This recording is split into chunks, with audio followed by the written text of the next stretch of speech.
This maze is so hard. They did so narrow at the bottom.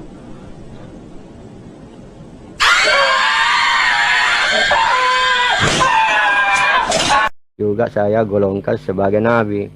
Sekarang apa itu nabi? Apa itu nabi? Nabi itu orang yang mendapatkan bimbingan Roh Kudus di dalam ucapannya maupun perbuatannya. Nah, itulah nabi. Orang yang mendapatkan bimbingan dari Roh Kudus. Ya. Kemudian ada yang berbicara langsung Yahwa atau Elohim atau Allah atau Bapa berbicara melalui dia, melalui sang firman itu kepada para nabi itu. Ya, jadi palsu atau tidak palsu itu sudah ada di zamannya Nabi Muhammad hidup, ya. Jadi sewaktu Nabi Muhammad hidup, ada orang Kristen yang percaya Nabi Muhammad itu nabi, ada juga yang tidak percaya. Jadi ada orang Kristen yang tetap Kristen, dia tetap Kristen, tetapi dia percaya bahwa Nabi Muhammad itu nabi. Kalau orang-orang Kristen itu bertamu ke rumahnya Nabi, tiba waktunya orang Kristen itu berdoa dengan caranya sendiri, dipersilahkan dia berdoa di dalam masjidnya Nabi. Di masjidnya Nabi itu orang Kristen berdoa, tidak ada masalah. Pontianak hadir untuk menyimak. Ya, terima kasih Pontianak. Ya, yang saya lihat yang Pak, tolong jelaskan maksud dan apa ya, rapel tande, tujuan arah kiblat. Tujuan arah kiblat. Ya, arah kiblat itu arah untuk orang salat atau berdoa. Karena Nabi itu mengatakan salat itu doa. Jadi mengarahkan ke situ. Arah sujud preskuneo, ya. Jadi sujud kepada Ka'bah. Tujuannya itu untuk menyembah Allah secara simbolik, ya. Menyembah Allah secara simbolik karena Allah itu tidak terlihat, ya. Allah tidak dilihat, maka penyembahannya secara simbolik, ya. Sama dengan Hajar Aswad itu, Hajar Aswad batu hitam itu dicium untuk simbol mencium tangan Tuhan, ya. Itu ada hadisnya itu, mencium tangan Tuhan. Tapi saya dianggap pembohong oleh JMC dan kawan-kawannya, ya. Jadi pernah saya berdebat di JMC. Saya mengatakan bahwa mencium Hajar Aswad itu sama dengan mencium tangan Tuhan, ya. Orang Islam sendiri menganggap saya berbohong. Bayangkan itu.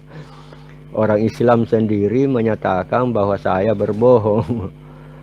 Tapi setelah saya 1 hari kemudian saya kirimkan hadisnya. Ini hadisnya, kau baca. Jadi mereka sudah tahu. Ya, jadi menyembah Tuhan secara simbolik karena Tuhan itu tidak jadi kepada rapel tande, ya, rapel tande. Kalau bukan makhluk berarti ilahi, bukan ciptaan, ya. Itu dalilnya orang Gohira, ya, dalilnya orang Arius itu. Jadi sebagai orang Islam jangan kau ambil dalilnya orang. Jadi bedakan antara ajaran Islam dengan ajaran Kristen. Tuhannya orang Kristen itu Yesus, Tuhan yang hidup. Sedangkan Tuhannya orang Islam itu secara simbolik adalah Bait Allah. Orang Islam itu sujud kepada Bait Allah, sujud kepada Ka'bah secara jasmani, ya. Tetapi kalau ditanya orang Islam itu, dia marah-marah kalau dikatakan kau menyembah Ka'bah. Padahal harus ada penjelasannya di situ. Ya, penjelasan pintarnya harus ada di situ. Tak biasanya orang Islam itu marah-marah kalau dikatakan kamu menyembah Ka'bah. Dan faktanya dia menyembah Ka'bah, kan sujud kepada Ka'bah itu. Kalau ada orang sujud kepada Kaisar Cina, kan dia menyembah Kaisar Cina. Ada orang dulu itu menyembah Kaisar di Cina itu. Fir'aun juga disembah. Ya, Fir'aun juga disembah. Kemudian Tuhan Yesus juga disembah. Jadi murid-muridnya dulu itu menyembah Tuhan Yesus. Sujud kepada Yesus. Ya, atau betul-betul dianggap itu Yesus luar biasa pada waktu itu oleh murid-muridnya, ya. Ya.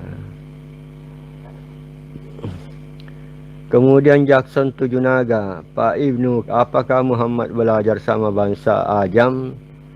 Ya, bangsa Ajam itu bangsa non Arab. Ya, saya tidak pernah membaca itu bahwa Nabi Muhammad belajar dari bangsa non Arab, ya. Ajam, bangsa Ajam itu non Arab. Ya, Borobudur Indonesia hadir. Makhluk itu kayak kucing garon tapi ngepeh. Ya, makhluk ya ciptaan Tuhan yang diberikan makhluk itu ciptaan Tuhan, ya. Terkait dengan apakah Yesus itu diciptakan atau tidak diciptakan, itu penjelasannya secara filsafat agak panjang juga, tapi bisa saya jelaskan sedikit, ya, bahwa sebenarnya memang tidak tidak usah diperdebatkan antara diciptakan dengan keluar, ya, karena misalnya Pak Gracia Pelo itu agak jengkel kalau dikatakan Yesus itu diciptakan, ya. Jadi diciptakan atau keluar dari Allah, ya, dia keluar dari roh Allah, firman itu. Itu kedua-duanya itu tidak bisa kita persis kejadiannya. Jadi misalnya Bapak menciptakan Yesus, Bapak menciptakan firman. Jadi terjadi yang namanya Yesus menciptakan Yesus Kristus. Apakah bisa begitu? Bisa. Tidak ada masalah itu. Karena namanya Sang Bapa itu adalah Yesus. Kemudian namanya Sang Anak Manusia itu atau Yesus Kristus, nah itu sama, ya, sama namanya. Antara Bapa dengan Anak itu sama namanya. Hanya saja kalau kepada Sang Anak harus diberi istilah Kristus, yang diurapi, yang diangkat atau diresmikan. Orang Islam itu hanya paham sampai Kristus. Dia tidak mampu berpikir Kristus untuk apa dia Kristus, ya. Untuk apa dia diurapi? Untuk diangkat menjadi raja, ya. Jadi Yesus itu Kristus atau diurapi untuk menjadi raja. Kalau cuma diurapi, stop di situ, diurapi, ya, itu otak buntu itu. Jadi buntu itu otaknya, mualaf-mualaf itu, karena hanya mengetahui bahwa Yesus itu Kristus, Yesus itu utusan. Dia diutus untuk apa? Ya, dia diutus untuk menjadi raja. Dia diutus untuk disembah itu Yesus secara preskuneo, secara lahir. Karena yang menyembah Yesus itu kelihatan, Yesus Kristus, ya. Yang menyembah Yesus Kristus itu kelihatan wujudnya. Wujudnya juga Yesus Kristus itu kelihatan. Jadi sama-sama kelihatan. Jadi penyembahan di situ namanya penyembahan preskuneo, penyembahan simbol, penyembahan nyata. Sedangkan yang diajarkan oleh Yesus itu, Allah itu roh, maka sembahlah Allah dalam suasana roh dan kebenaran. Roh itu tidak bisa dilihat, ya. Jadi penyembahan secara hati kita, ya, penyembahan secara rohani kita, ya. Kita selalu berpikiran baik, berkasih sayang kepada sesama manusia. Nah, itu penyembahan roh namanya. Tapi kalau sujud kepada Tuhan Yesus, itu penyembahan preskuneo, penyembahan simbol. Ya. Siapa yang sujud kepada Tuhan Yesus sama halnya dia sujud kepada Bapa. Ya. Yesus itu bisa juga disebut Bapa, hanya disebut, tapi bukan dirinya Bapa. Ya, Yesus itu Bapa, betul, hanya disebut Bapa. Nah, tidak boleh dikatakan dirinya Bapa. Ya. Yesus boleh disebut Bapa. Yesus boleh disebut Allah karena dia disembah. Allah itu berpengertian merujuk kepada disembah. Allah itu disembah. Pengertiannya Allah itu disembah. Kenapa batu hitam dianggap tangan Tuhan? Ya karena tangannya Tuhan, karena Tuhan tidak bisa dilihat kan. Jadi Pak Del bertanya kenapa batu hitam dianggap tangan Tuhan? Ya karena Nabi Muhammad yang ngomong. Karena Nabi Muhammad mau mencium tangannya Allah Subhanahu wa Ta'ala, kan tidak bisa dilihat itu Allah Subhanahu wa Ta'ala. Makanya disimbolkan, dibuatkan simbol. Jadi siapakah yang menyuruh berbuat seperti itu?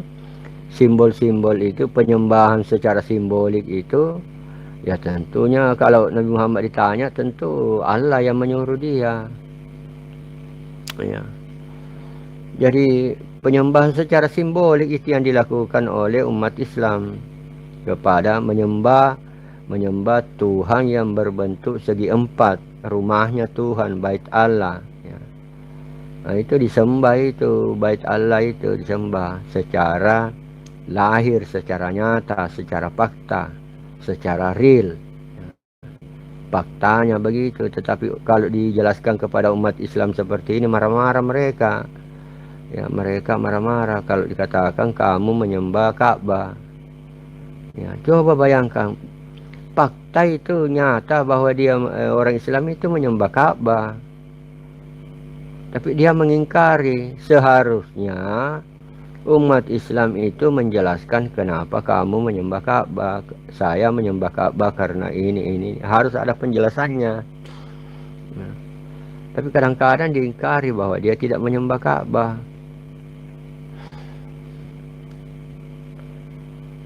Mencium tangan Allah. Waras. Ya jadi kepada Nabi dari Goa mencium batu hitam sangat mencium tangan Allah Subhanahu wa Ta'ala. Waras. Ya tentu saja menjadi tidak dipercaya oleh orang Kristen yang seperti itu. Ya, tidak dipercaya oleh orang Kristen. Orang Kristen akan ya tentunya mentertawakan itu. Tapi begitulah faktanya, realitasnya ya. Itulah realitasnya. Jadi ke Belung K22, Salam Pak Ibnu Kalam ya salam. Tentang simbol bulan bintang, kenapa harus bulan bintang simbol mereka? Ya karena bulan bintang itu dijadikan simbol.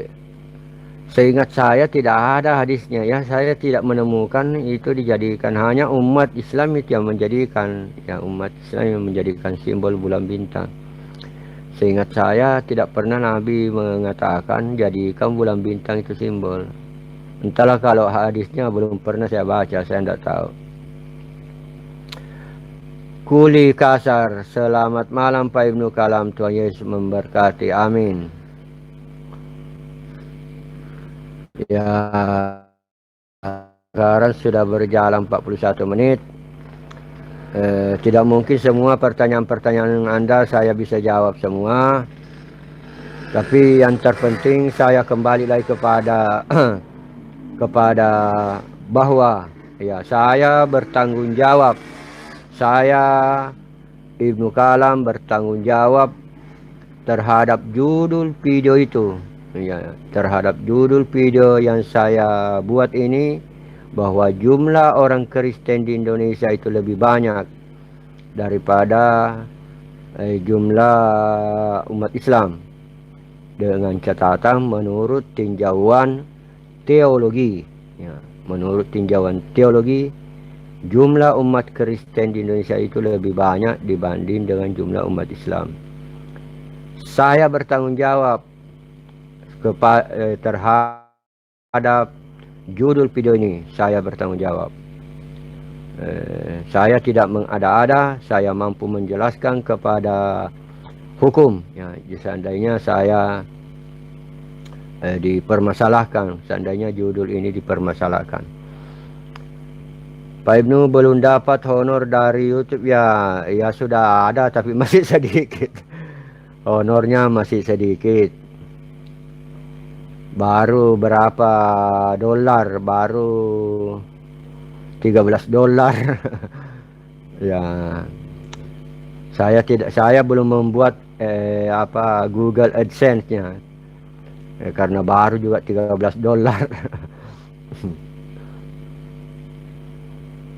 Pak Ibnu, Kalan ritual cium batu apakah tidak musyrik? Ya tentu tidak musyrik karena Nabi Muhammad yang mencontohkan. Ya. Lama-lama akan jadi bukit Pak Ibnu. Lama-lama jadi bukit Pak. Ya mudah-mudahan penghasilan di YouTube bisa saya gunakan untuk menyampaikan kebenaran firman. Ya. Saya akan menggunakan penghasilan dari YouTube itu untuk menyampaikan kebenaran firman. Ya,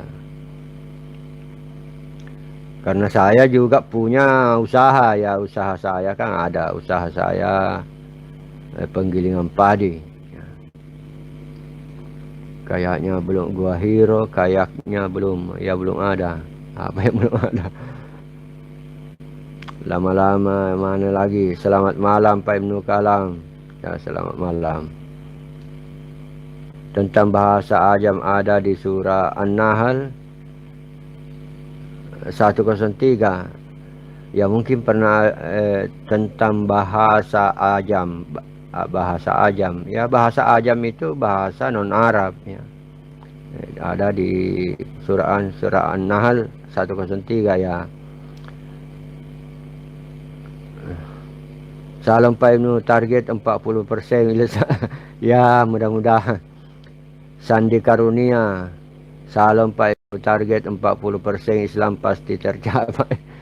Iya saya karena juga karena sudah Kristen juga, karena mengatakan, kenapa saya berani mengatakan 40% saja, karena sebenarnya mereka sudah Kristen, hanya saya tidak tahu. Jadi jadi sisa dipoles sedikit kita terus menyampaikan menyampaikan penginjilan, menyampaikan kabar baik, karena Nabi Muhammad juga itu menginjil. Di dalam Al-Quran itu dikatakan, wahai Muhammad, sampaikanlah berita gembira kepada manusia. Yang maksudnya begitu. Ya berita gembira itu kan artinya Injil. Pak Ibnu, apa sudah dibaptis belum? Salam Pak, sehat selalu ya, sehat. Ya sudah melebihi target. Ya saya maunya 30 menit saja saudara-saudara sekalian, karena ya tidak ada juga yang perlu dijelaskan panjang-panjang. Ya. Karena kalau tidak terlalu panjang, orang tidak nonton juga semuanya. Hanya sebagian saja dia tonton. Ya. Ya saudara-saudara sekalian, mudah-mudahan ini bermanfaat. Sampai jumpa di lain waktu.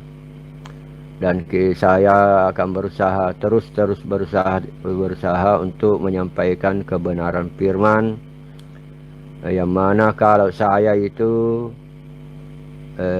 memuliakan firman-firman Tuhan, ya, baik itu di Alkitab, baik itu di Al-Quran, baik itu di Weda, sejak kecil. Jadi saya sejak kecil, sejak remaja, memuliakan Alkitab, menghormati Al-Quran, menghormati kitab Weda. Jadi ketiga agama ini senang saya pelajari sewaktu saya memang masih kecil. Jadi bukan sekarang ini.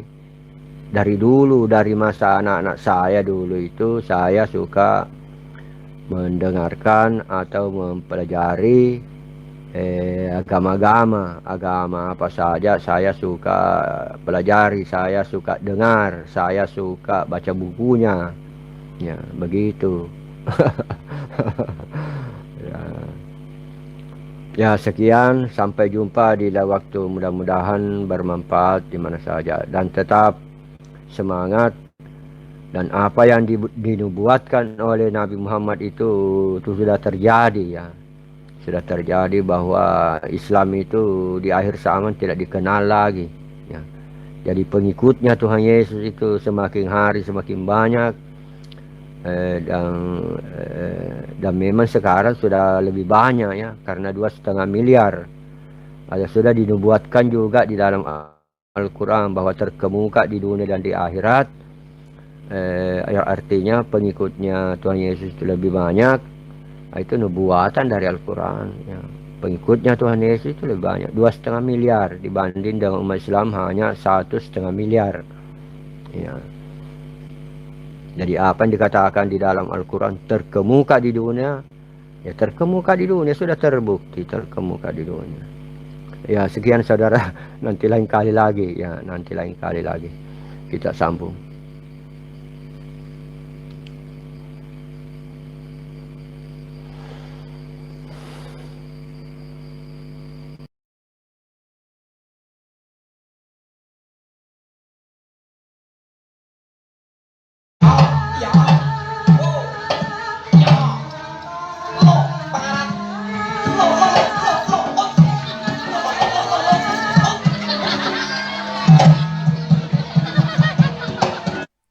Hai Sobat Nusantara, salam kenal di channel baru saya. Bantu like and subscribe ya. Makasih.